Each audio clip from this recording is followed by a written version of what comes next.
Дорогие друзья, искренне приветствую вас на своем авторском канале «Душевные истории с Каролин». И как всегда благодарю всех моих подписчиков, всех моих друзей, что разделяете ноты моего душевного творчества. Спасибо вам за свет вдохновения, свет взаимности и созвучия.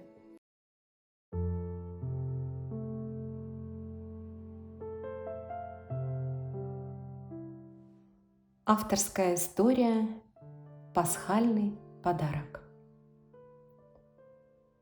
Николай проснулся рано. Погода не баловала, но предвкушение очередного отпуска вселяло некий позитив. Он посмотрел на серое небо, в которое он был влюблен с детства. Авиация – это смысл его жизни. Его отец всю жизнь посвятил авиации. 2 старших брата тоже пилоты. И его мечта воплотилась в жизнь. И он стал первоклассным летчиком. Для кого-то сложные условия – стресс, но для него чем сложнее, тем интереснее. В молодости у всех есть амбиции. Хочется сложных аэропортов, каких-то свершений, но с годами его приоритет в том, чтобы любой рейс, неважно, простой или сложный, прошел максимально гладко, и у пассажиров остались лучшие впечатления.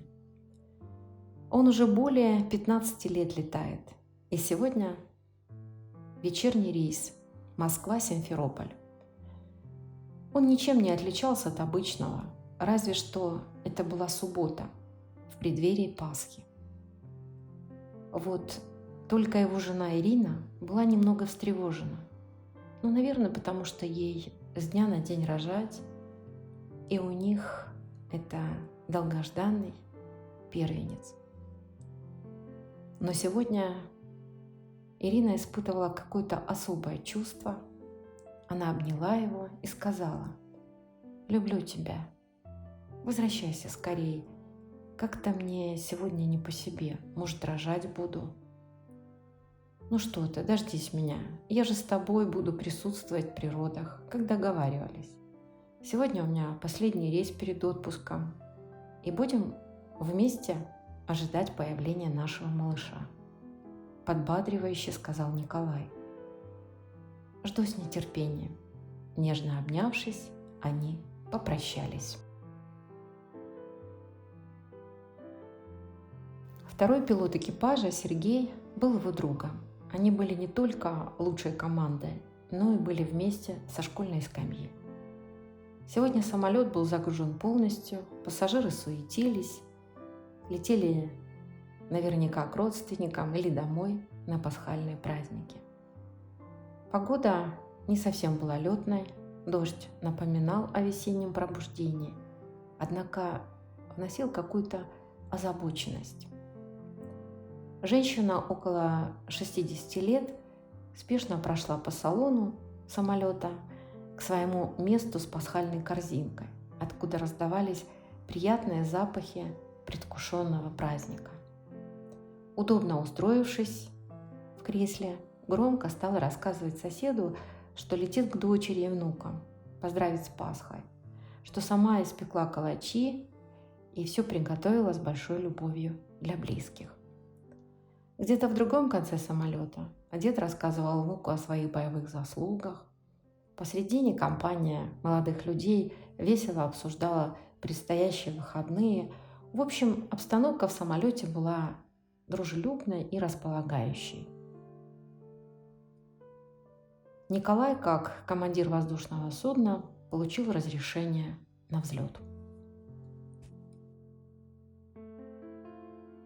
Но вдруг, выполняя взлет, фактически сразу после отрыва самолета появилась неустойчивая работа двигателей. Сначала левого, потом правого. Обороты стали падать. В салоне самолета наступила тишина, а затем началась паника. Самолет был тяжелый, мощности двигателей не хватало для продолжения полета. И даже для удержания той высоты, которую к тому моменту взял самолет. Высота была незначительная. Первоначально появилось решение развернуться, посадить самолет. Но когда Николай увидел, что второй двигатель тоже отказывает, было только одно решение – сажать самолет. Перед ним было поле. Он принял решение, что безопаснее сажать самолет без шасси. Сергей, второй пилот, выполнял свою непосредственную помощь, подсказывал, давал команды, озвучивал параметры работы двигателей.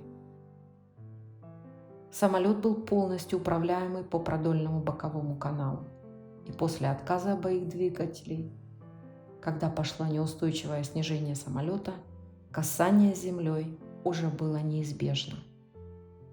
Поэтому Николай предпринял попытки как можно мягче посадить самолет. Благодаря профессиональным навыкам ему удалось это сделать успешно, без серьезных повреждений для пассажиров. После полной остановки самолета была дана команда на эвакуацию пассажиров через надувной трап. Все обошлось, и назойливый вечерний дождь сменила звездная ночь. Это было сияние Господнего чуда, которое помогло предотвратить смертельную катастрофу. Все остались живы. Это было чудо пасхальной радости и жизни.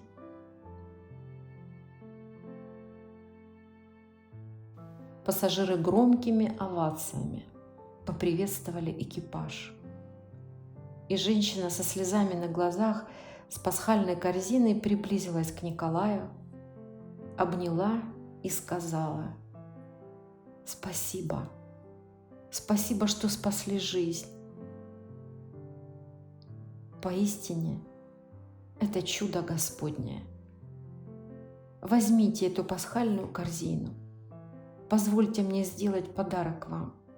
Ведь теперь мы все стали близкими, и вся моя любовь, вложенная в пасхальный кулич, который я пекла, пусть будет маленькой частицей неизмеримой благодарности за наше с вами спасение.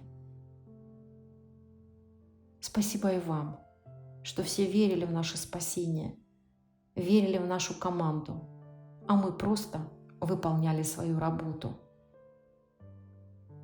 Благодарность Всевышнему за то, что Он сохранил нам всем жизнь», – произнес Николай. Все плакали от перенесенного шока. Однако эти слезы были и от огромной радости в благодарность Господу накануне Святого Воскресения. Николай прошел в кабину и доложил в диспетчерскую, что все эвакуированы и жертв нет.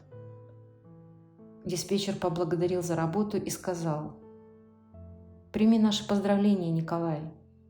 Только что получили информацию для тебя. У тебя родился сын». Слезы радости полились из глаз. Второй пилот обнял друга, добавил: «И это был еще один большой подарок». Да, я счастлив. Это самая большая радость от Всевышнего в преддверии Святого Воскресения, праздника света и огромной Господней любви, с гордостью произнес Николай. Где-то далеко были слышны колокола. Колокола церкви, которые предвещали приближение Святого Воскресения.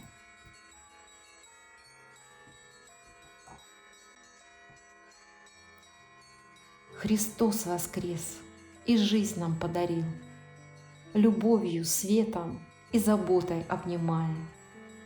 На милосердие добро благословил, по вере нашей открывая двери рая.